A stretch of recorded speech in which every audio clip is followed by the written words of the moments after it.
Le ministre fédéral Dominique Leblanc nous disait plus tôt cette semaine en entrevue que 5 milliards de dollars du budget fédéral allaient être dédiés aux infrastructures en santé. Il nous a aussi partagé le désir d'Ottawa d'aider avec la modernisation des urgences de l'hôpital Georges-L. Dumont de Moncton. On ne connaît pas encore le montant qu'Ottawa va débourser pour ce projet de modernisation des urgences à l'hôpital Georges-L. Dumont.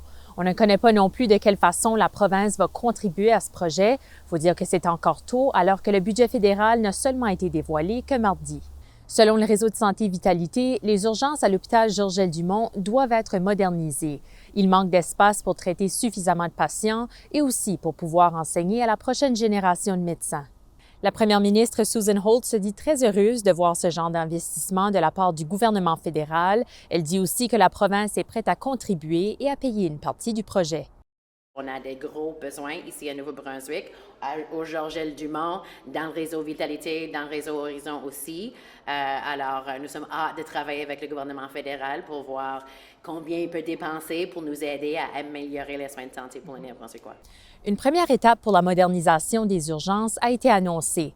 30 millions de dollars de la province iront vers un nouveau bloc endoscopique à l'hôpital Georges-L. Dumont.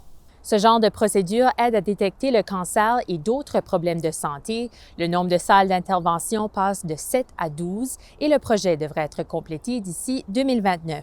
Quant aux rénovations du reste du bloc des urgences, il n'y a aucun échéancier. Donc, pour la prochaine étape, là, il faut nous aussi qu'on respecte nos processus, qu'on fasse des demandes, des points de pression au gouvernement. On attend des nouvelles du fédéral également. Donc, non, pas de date pour l'instant.